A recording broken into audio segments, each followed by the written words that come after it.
ইন্নাল্লাযীনা ইয়াকসিবুনাল ইসমা সায়ুজজাউনা বিমা কানু ইয়াকতারিফুন। যদি তোমরা গুনাহ না ছাড়ো, গুনাহ যদি তোমরা করে ফেলো, তাহলে সায়ুজজাউনা বিমা কানু ইয়াকতারিফুন, তোমাদের গুনাহের শাস্তি তোমাদেরকে দেওয়া হবে। অতএব গুনাহ ছেড়ে দাও, কোরআন বলেছে গুনার কাছেও যাওয়া যাবে না। তাহলে মাহে রমজান থেকে আমাদের 1 নম্বরের শিক্ষা হচ্ছে গুনাহ ছেড়ে দেওয়া। এবার এইটা কোন গুনাহ? পৃথিবীর মধ্যে যত গুনাহ আছে সব গুনাহ এর আওতাভুক্ত। মিথ্যা কথা বলা, হারাম খাওয়া, সুদ খাওয়া, মদ খাওয়া, চুরি করা, তারপরে মাদক দ্রব্য সেবন করা, বেপরদায় চলা, যত গুনাহ আছে সব গুনাহ এর আওতাভুক্ত। তাহলে রমজান থেকে আমাদের যে প্রথম শিক্ষা সেটা হচ্ছে গুনাহ ছেড়ে দেওয়া।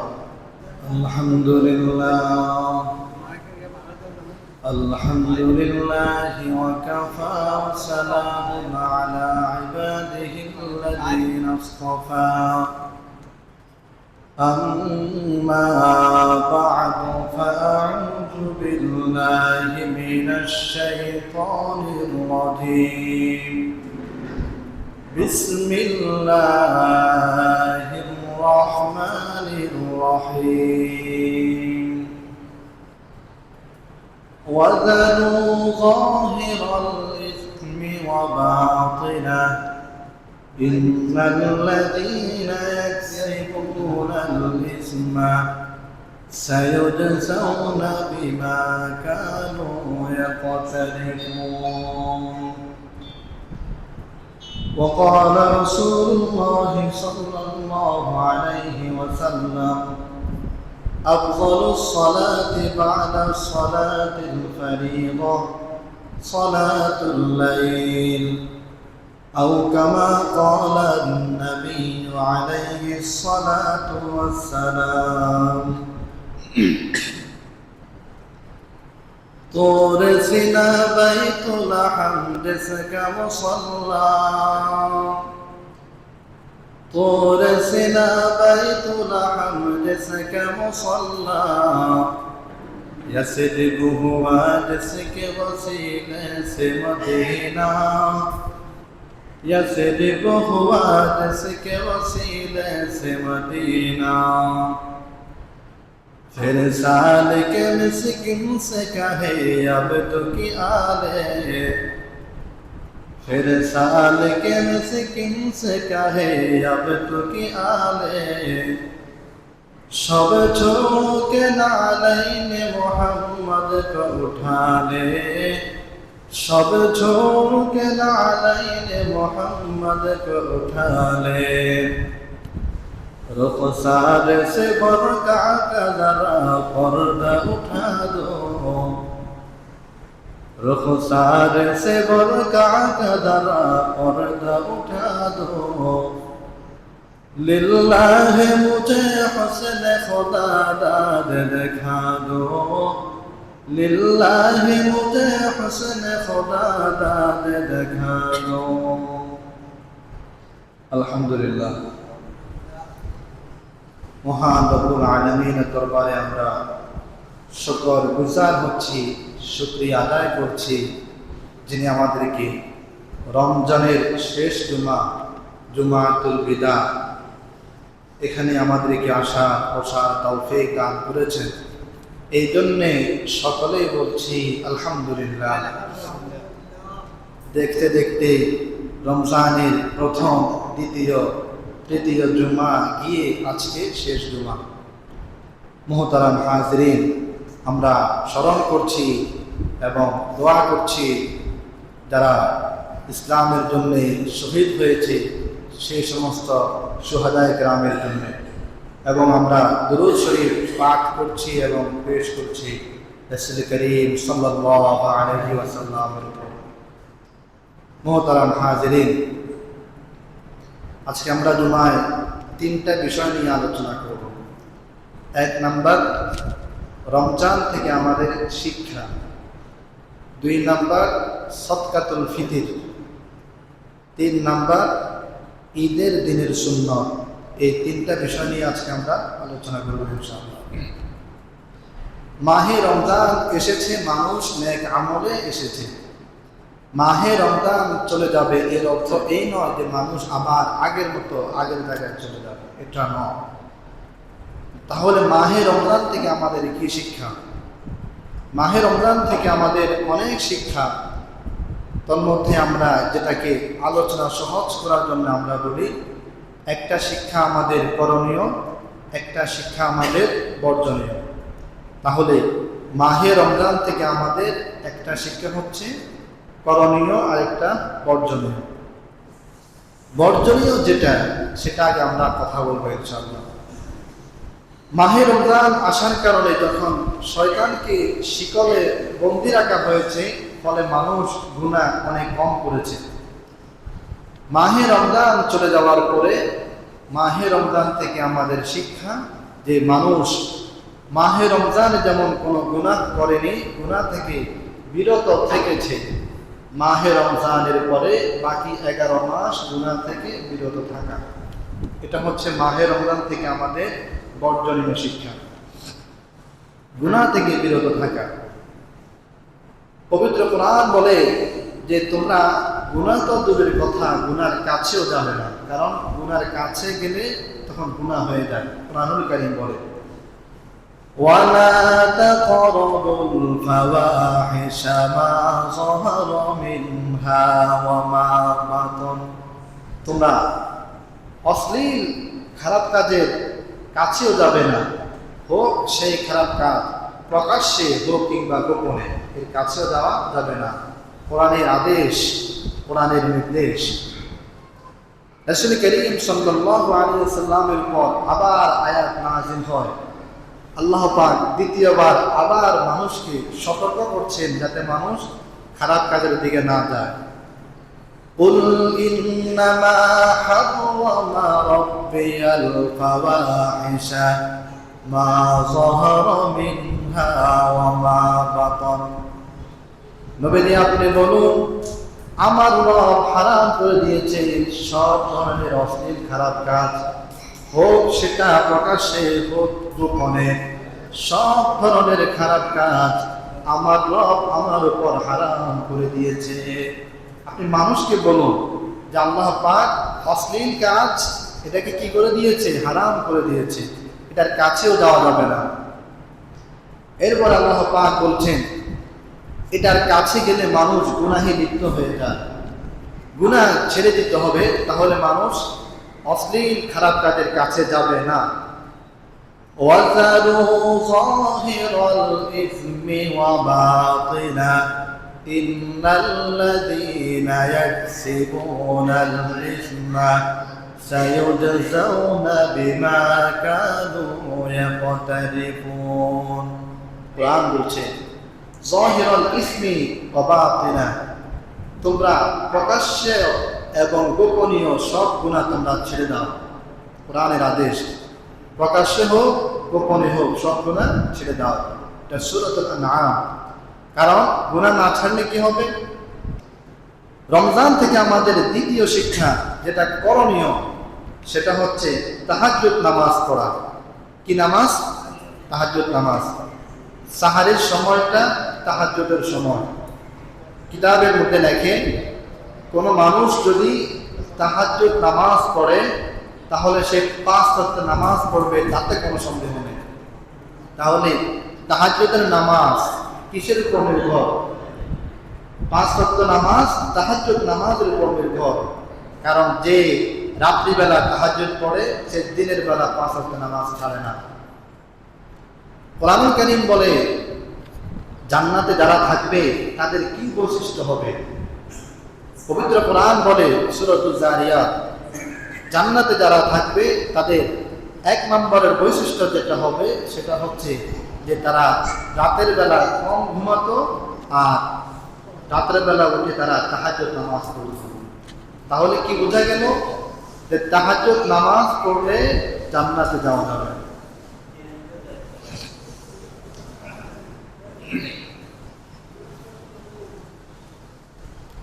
একটা মাসালা শুনি আমরা, ছোট বাচ্চাদেরকে মসজিদে আনার বিধান কি?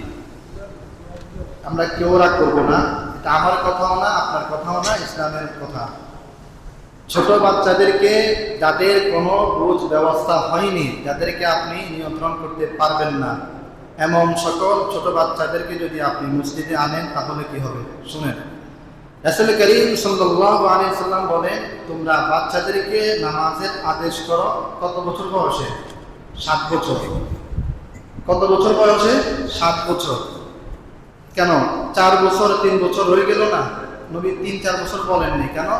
3-4 বছর 5 বছরের বাচ্চারা, ওদের কোনো বুঝ ব্যবস্থা তৈরি হয় না।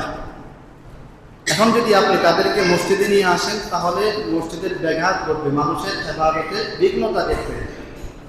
ফতোয়ায়ে শামী প্রথম খণ্ডে কিতাবের মধ্যে আসছে, যদি কোনো ছোট বাচ্চার কারণে মুসল্লিদের নামাজের কোনো কষ্ট হয়, নামাজে ব্যাঘাত ঘটে, সব গুনাহের দায় দায়িত্ব যার বাচ্চা মসজিদে এসেছে তার উপর করতে হবে। এটা ফতোয়ায়ে শামী, নাম বলে দিলাম। যদি এমন ছোট বাচ্চাদেরকে মসজিদে আনা হয় যাদের কারণে মানুষের মুসল্লিদের নামাজের বিঘ্নতা ঘটে, যত মানুষের নামাজের বিঘ্নতা ঘটেছে, সব দায় দায়িত্ব, সব গুনাহ যিনি মসজিদে এনেছেন তার উপর করতে হবে। এখন আপনি বলবেন তাদেরকে যদি মসজিদে নিয়ে না আসি তাহলে তারা মসজিদ চিনবে না। আপনি এত চিন্তিত হওয়ার কারণ নেই, ইসলাম এই ব্যাপারে আপনাকে সলিউশন দিয়েছে। ইসলাম বলে 7 বছর বয়সে বাচ্চাদেরকে মসজিদে নিয়ে আসো, 7 বছরের আগে বাচ্চাদেরকে নামাজ শিক্ষা দাও ঘরে। এই জন্য ইসলামের 5 ওয়াক্ত ফরজ নামাজ বাদে বাকি সব নফল নামাজ, সব সুন্নত নামাজ কিন্তু ঘরে। কেন করে? বাচ্চাদেরকে নামাজ শিক্ষা দেওয়ার জন্যে। বাচ্চাদেরকে নামাজ শিক্ষা দেওয়ার জন্য আপনাকে মসজিদে আনতে হবে না। আপনি যদি ঘরে নফল নামাজ পড়েন, সুন্নত পড়েন, তারা এমনিতেই দেখবে, তারা নামাজ শিক্ষা গ্রহণ করবে। এরপর ইসলাম বলে যখন তারা ঘরে নামাজ শিখবে 7 বছর বয়স হলে তাদেরকে মসজিদে নিয়ে আসে। এটা ইসলামের বিধান, এটা মসজিদ, এটা আমাদেরকে মনে রাখতে হবে। মসজিদের পবিত্রতা, মসজিদের আদব আমাদেরকে পুঙ্খানুপুঙ্খানু আমাদেরকে মনে রাখতে হবে এবং মানতে হবে। মোহতারাম হাজিরিন, তো আমরা কথা বলছিলাম তাহাজ্জুদ নামাজ। তাহাজ্জুদ নামাজ যদি কেউ পড়ে তাহলে 5 ওয়াক্ত নামাজ তার পড়া হবে। ইসলামের সকল আমলের মূল ভিত্তি তাহাজ্জুদ নামাজের উপরে। কোন নামাজ? তাহাজ্জুদ নামাজ। পবিত্র কোরআন বলে, ইন্নাল মুত্তাকিনা ফি জান্নাতি ওয়া আয়ুন। জান্নাতে যে সমস্ত মুত্তাকি ব্যক্তিরা থাকবে তারা কেমন হবে? কানু কলিলাম মিনাল লাইলি মা ইয়াহতাউন। তারা তো এমন সব ব্যক্তি যারা দুনিয়ার জীবনে রাত্রিবেলা সামান্য ঘুমিয়ে বাকি অংশ তাহাজ্জুদে কাটিয়ে দিয়েছে। সুবহানাল্লাহ। তাহাজ্জুদ নামাজ পড়লে জান্নাতে যাওয়া যাবে। রাসূল করিম সাল্লাল্লাহু আলাইহি ওয়াসাল্লাম বলেন, আফযালুস সালাতি বা'দা সালাতিল ফারিযা সালাতুল লাইল। 5 ওয়াক্ত নামাজের পরে গুরুত্বপূর্ণ নামাজ হচ্ছে রাতের নামাজ, তাহাজ্জুদের নামাজ।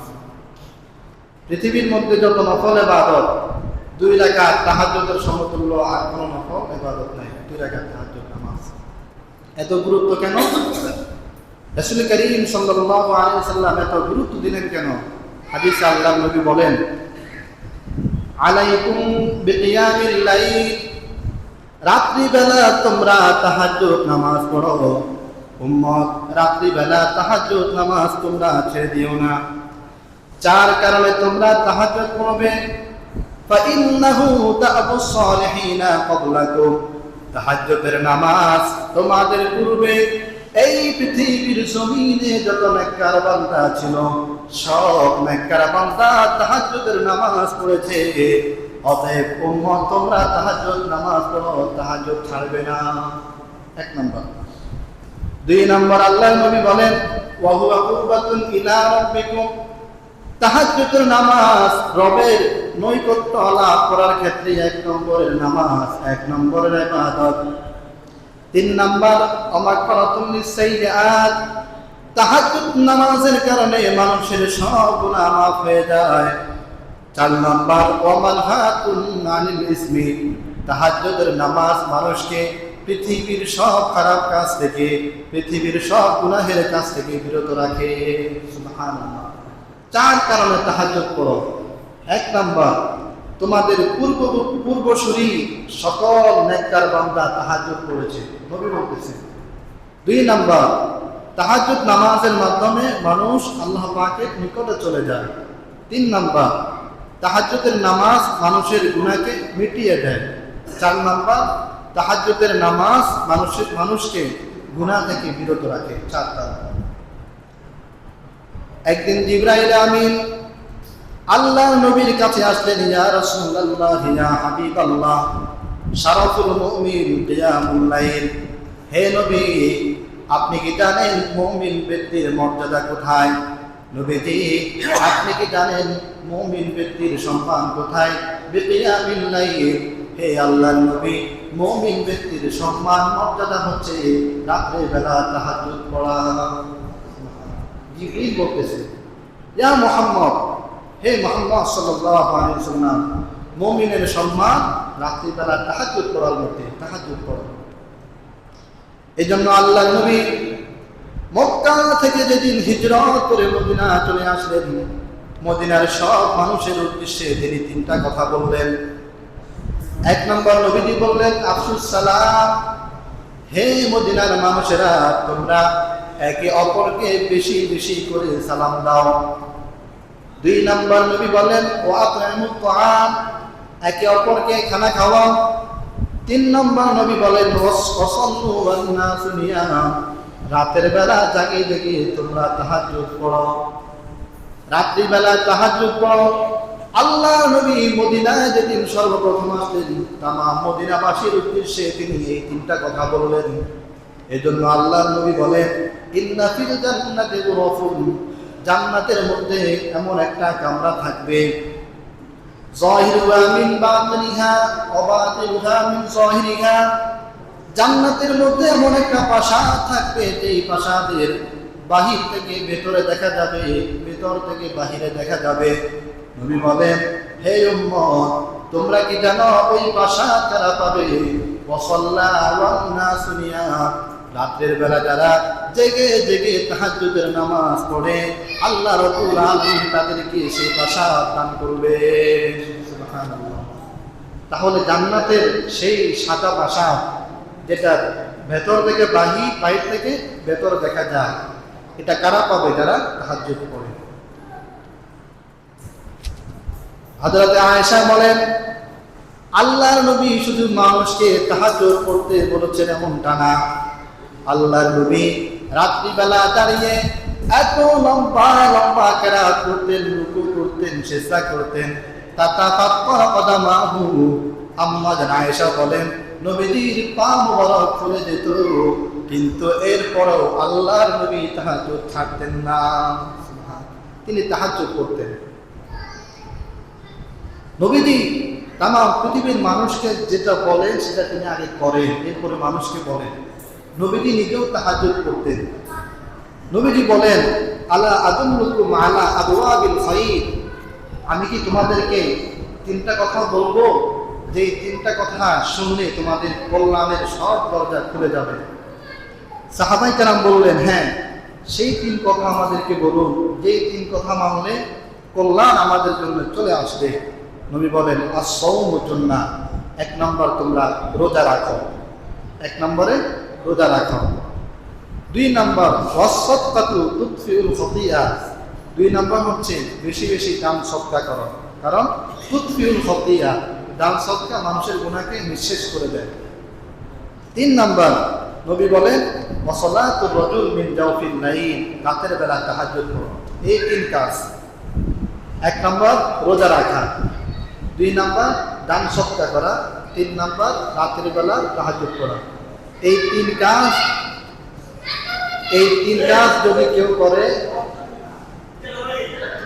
এই 3 কাজ যদি কেউ করে, তাহলে আল্লাহ পাক তার জন্য পৃথিবীর সব কল্যাণের দরজা খুলে দিবেন। সুবহানাল্লাহ। তাহলে মুহতারাম হাজিরিন, আমরা আলোচনা করছি রমজান থেকে আমাদের কি শিক্ষা। রমজান থেকে আমরা দুইটা শিক্ষা নিলাম। এক নাম্বার, গুনাহ ছেড়ে দেওয়া, সব ধরনের গুনাহ। দুই নাম্বার, তাহাজ্জুদের নামাজ পড়া, ফলে আমাদের যত নেক আমল আছে সব নেক আমল করা সহজ হবে।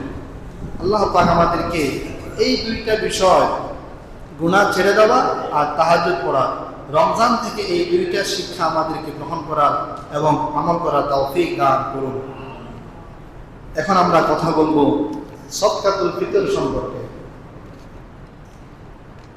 মনে রাখবেন, ইসলামে যে কয়েকটা বিধান আছে তার মধ্যে একটা বিধান হচ্ছে যাকাত, যেটা আমাদের আর্থিক, দৈহিক না, আর্থিক ইবাদত, সেটা কি যাকাত। দুই নম্বর হচ্ছে সদকাতুল ফিতর। যাকাত ফরজ, সদকাতুল ফিতর ওয়াজিব। আর ওয়াজিব আর ফরজ হচ্ছে দুই আঙ্গুলের মতো কাছাকাছি। সদকাতুল ফিতর কাদের উপর ওয়াজিব? রাসূল করিম সাল্লাল্লাহু আলাইহি ওয়াসাল্লাম বলেন, আলা ইন্না সাদকাতাল ফিতরি ওয়াজিবুন আলা কুল্লি মুসলিম। সদকাতুল ফিতর সকল মুসলিমের উপর ওয়াজিব।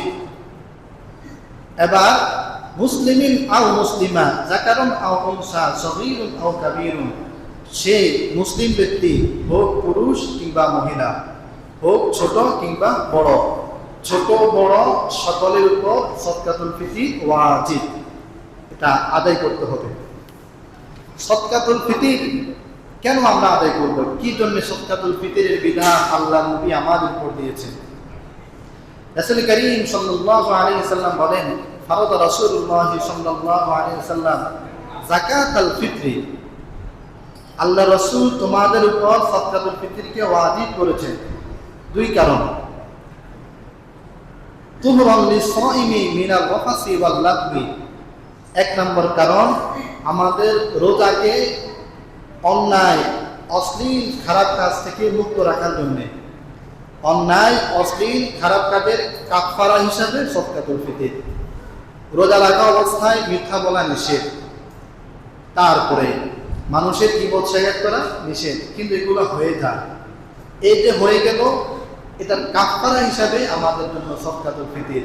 যদি আমরা সদকাতুল ফিতর আদায় করি, তাহলে রোজা অবস্থায় আমাদের যেসব গুনাহ হয়ে গেছে আল্লাহ পাক মাফ করে দেবেন। সুবহানাল্লাহ। দুই নাম্বার, ওয়াতুহমাতান লিল মাসাকিন, মিসকিনদের জন্য, এতিম মিসকিনদের একটা খাদ্য হিসেবে, বন্দোবস্ত হিসেবে আল্লাহ নবী সদকাতুল ফিতর ওয়াজিব করেছেন। কারণ কি? ঈদ সকলের জন্য, সে ধনী হোক কিংবা গরিব হোক, সকলের জন্য ঈদ। এখন ধনী ব্যক্তি তার ধনাত্মতার কারণে খুব সাড়ম্বরে, খুব জাঁকজমকভাবে, খুব ভালোভাবে সে ঈদ উদযাপন করবে, ঈদ উৎসব করবে, ঈদ পালন করবে। কিন্তু যে গরিব, তার কি হবে? যে গরিব, তার তো অর্থ কড়ি নেই, তার কি হবে? সে ঈদকে কিভাবে পালন করবে? এই জন্য আল্লাহ নবী বলেন, সদকাতুল ফিতর তুহমাতুন লিল মাসাকিন, গরিব অসহায় মানুষের জন্য, যাতে করে ধনী ব্যক্তিরা তাদের অর্থের বলে যেভাবে ভালোভাবে ঈদ পালন করতে পারে, সদকাতুল ফিতরের মধ্য দিয়ে গরিবরাও যেন একটু ভালোভাবে ঈদ পালন করতে পারে। সুবহানাল্লাহ। কেন নবীজি এই বিধান দিলেন? কিয়ামতের ময়দানে যাতে কোনো গরিব ব্যক্তি, কোনো এতিম মিসকিন ব্যক্তি আল্লাহর নবীকে দোষারোপ করতে না পারে। ইয়া রাসূলুল্লাহ, ইয়া হাবিবাল্লাহ, ঈদের বিধান দিয়েছেন আপনার ধনাঢ্য উম্মত যারা, তারা টাকা থাকার কারণে ভালোভাবে ঈদ পালন করতে পেরেছে। ইয়া রাসূলুল্লাহ, ইয়া হাবিবাল্লাহ, আমাদের অর্থ না থাকার কারণে আমরা ঈদ ভালোভাবে পালন করতে পারি নাই। এই কথা যাতে কোনো মানুষ কিয়ামতের ময়দানে বলতে না পারে, এই জন্য আল্লাহর নবী সদকাতুল ফিতরের বিধান দিলেন, যাতে করে সদকাতুল ফিতরের মাধ্যমে একজন অসহায় দুস্থ মানুষও ভালোভাবে ঈদটাকে সে আদায় করতে পারে, পালন করতে পারে। সদকাতুল ফিতর কখন আমরা আদায় করব? হাদিসে স্পষ্ট নবী বলেন, মান আত্তাহা ক্বাবলা সালাতি ফাহিয়াল ফারিদাল মাকবুলা। সদকাতুল ফিতর যে ব্যক্তি ঈদগাহে যাওয়ার আগে আদায় করবে, সেটা সদকাতুল ফিতর হিসাবে আদায় হবে এবং পরিপূর্ণ সওয়াব দেওয়া হবে। তাহলে সদকাতুল ফিতির আদায়ের সময় ঈদগাহে যাওয়ার আগে নবী বলেন ওমান আদ্দাহা বাদা সালাহ, যদি কেউ ঈদগাহে যাওয়ার পরে আদায় করে, নামাজের পরে আদায় করে, তো নবী বলেন সাদাকাতুন মিনাস সাদাকাত, এটা একটা সাধারণ সদকা হিসেবে গণ্য হবে। এটা একটা খুব গুরুত্বপূর্ণ বিষয় যে আমরা সদকাতুল ফিতিরকে আদায় করব ঈদগাহে যাওয়ার আগে। ঈদগাহে গিয়ে এরপরে না, এরপরে আদায় করলে আপনার সদকাতুল ফিতরও আদায় হবে ঠিক, তবে আপনি পরিপূর্ণ সওয়াব পাবেন না। কিন্তু যদি ঈদগাহে যাওয়ার আগে আপনি আদায় করেন তাহলে সদকাতুল ফিতরের পরিপূর্ণ সওয়াব আল্লাহ পাক আপনাকে দান করবেন। সুবহানাল্লাহ। তাহলে সদকাতুল ফিতর কখন আদায় করতে হবে? ঈদগাহে যাওয়ার আগে। সদকাতুল ফিতরের পরিমাণ কত এবছর ইসলামিক ফাউন্ডেশন থেকে যে তথ্য দেওয়া হয়েছে, এবছর সর্বনিম্ন সদকাতুল ফিতর হচ্ছে 110 টাকা, 110 টাকা বা আরো বাড়তি দিতে পারে। আর সর্বোচ্চ 2805 টাকা। সর্বোচ্চ কত? 2805 টাকা। এখন আমাদের করণীয়, কিতাবের মধ্যে এসছে সর্বনিম্ন যেটা, এটা যদি আমরা দিই তাহলে এর মাধ্যমে সদকাতুল ফিতরের মূল উদ্দেশ্য আদায় হয় না। কারণ 110 টাকা যদি কেউ কাউকে দেয়, তো 110 টাকা দিয়ে একজন মানুষ কি করতে পারবে? কিছুই করতে পারবে না। এটা তো আটার দাম হিসেবে দেওয়া হয়, গম আটা। ওলামায়ে কেরাম বলেন যে খেজুরের দাম হিসেবে সদকাতুল ফিতর আদায় করা বেশি উত্তম। কিসের দাম হিসেবে? খেজুরের দাম। খেজুরের দামটা আর একটু বাড়বে, সর্বনিম্ন সম্ভবত 300 বা আরো অধিক যাবে। তাহলে 110 টাকা যেটা, এটা দিলে আদায় হয়ে যাবে। তবে আমাদের উচিত হবে আর একটু বাড়িয়ে আদায় করা, যাতে করে আমি যাকে টাকাটা দিচ্ছি সে পরিপূর্ণভাবে এক বেলা দুই বেলা নিরাপদে সে খাবার খেতে পারে, অথবা অন্তত ঈদের দিন একদিন ভালোভাবে ঈদ উৎসব সে পালন করতে পারে। এই জন্য ওলামায়ে কেরাম বলেন যে 110 টাকা না দিয়ে একটু বাড়িয়ে দেওয়া, এটা ওলামায়ে কেরামের অভিমত। মুহতারাম হাজিরিন, তাহলে সদকাতুল ফিতর সর্বনিম্ন 110 টাকা আর সর্বোচ্চ 2805 টাকা। এই গেল সদকাতুল ফিতর। 3 নাম্বার ঈদের সুন্নাত। ঈদ কিভাবে আসলো আমাদের? রাসূল করিম সাল্লাল্লাহু আলাইহি ওয়াসাল্লাম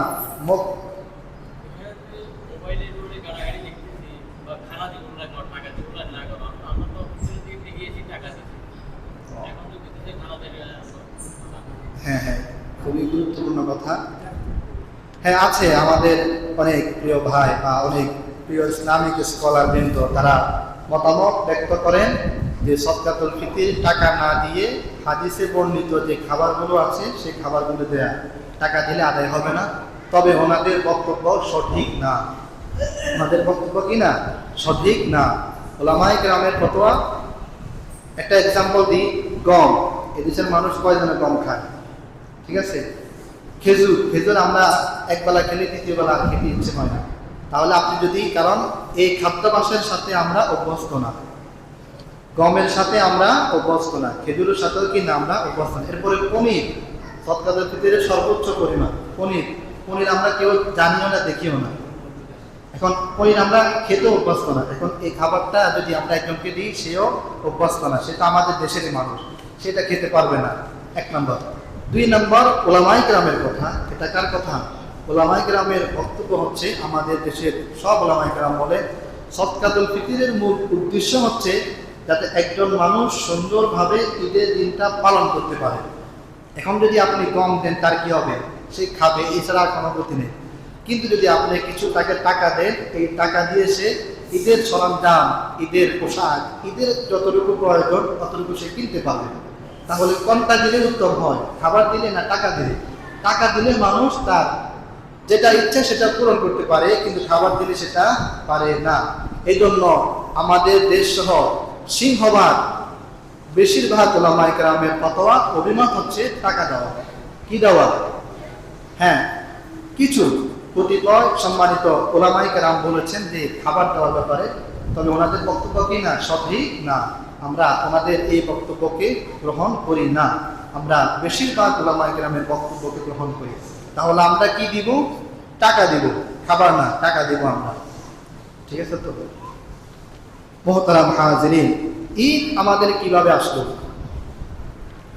মনে রাখবেন, মক্কায় আল্লাহর নবী 13 বছর ছিলেন। 13 বছর মক্কায় ঈদ ছিল না, ঈদুল ফিতরও ছিল না, ঈদুল আজহাও ছিল না। মক্কায় 13 বছর।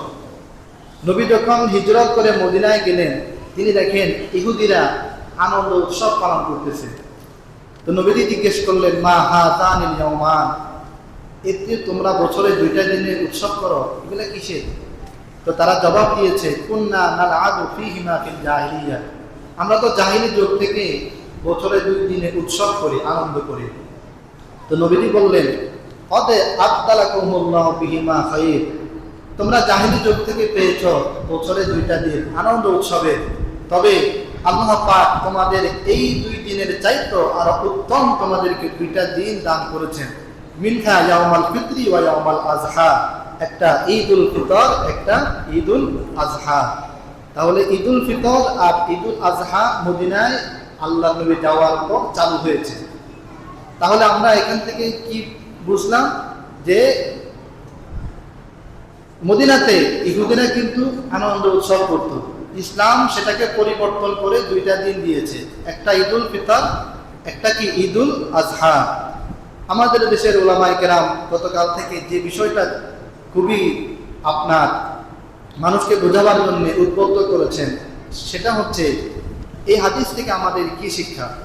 1 নম্বরে শিক্ষা যে অন্য ধর্মের উৎসব আর আমাদের উৎসব এক না।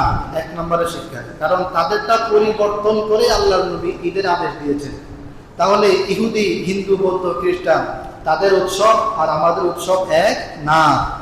অতএব কেউ যদি তাদের উৎসবের মতো আমাদের ঈদকে পালন করে, তাহলে সে নিতান্তই গুনাহগার হবে এবং অবাঞ্ছিত ব্যক্তি হিসেবে ঘোষিত হবে। কারণ আমাদের ঈদ তাদের থেকে সম্পূর্ণ আলাদা। কিভাবে আলাদা? 1 নম্বর, তাদের আনন্দ উৎসবে কোনো লিমিটেড নাই, আনন্দের সীমা রেখা নেই, মাত্রা নেই। কিন্তু আমাদের ঈদে একটা সীমা আছে, একটা কি আছে? সীমা রেখা, একটা লিমিটেড আছে, এর বাইরে যাওয়া যাবে না আমাদের ঈদে।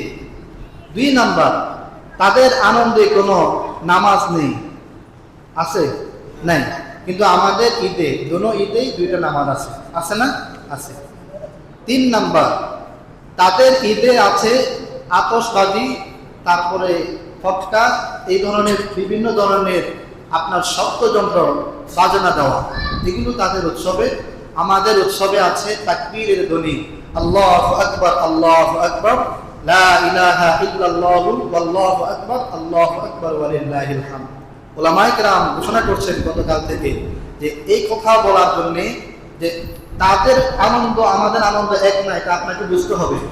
আপনি যদি ঈদ উপলক্ষে, ঈদের আগের দিন রাত্রে আপনি যদি আতশবাজি করেন, ফানুস উড়ান, ফটকা ফুটান আপনি, তাহলে আপনি ঈদ পালন করছেন না, আপনি তাদের উৎসব পালন করছেন, এটা আপনাকে বুঝতে হবে। আমাদের ঈদে এটা নেই। আমাদের ঈদে আছে তাকবীরের ধ্বনি, আল্লাহু আকবার, আল্লাহু আকবার, লা ইলাহা ইল্লাল্লাহু ওয়াল্লাহু আকবার, আল্লাহু আকবার ওয়া লিল্লাহিল হামদ। এই 3টা কথা আমরা মনে রাখবো ইনশাআল্লাহ। সর্বশেষ আমরা ঈদের 10টা সুন্নত, এই কথা বলে আমরা শেষ করছি। ঈদুল ফিতরের 10টা সুন্নত আছে, এই 10টা সুন্নত আমরা পালন করতে পারি। 1 নম্বরের সুন্নত হচ্ছে ঈদের দিন তাড়াতাড়ি ঘুম থেকে উঠা। দেরিতে উঠা ঈদের দিনের সুন্নাহ বহির্ভূত। তাড়াতাড়ি ঈদের দিন ঘুম থেকে উঠা 1 নম্বর। 2 নম্বর, মিসওয়াক করা, এটা ঈদের দিনের সুন্নাহ। 3 নম্বর, ভালো করে গোসল করা, ঈদের দিনের সুন্নাহ।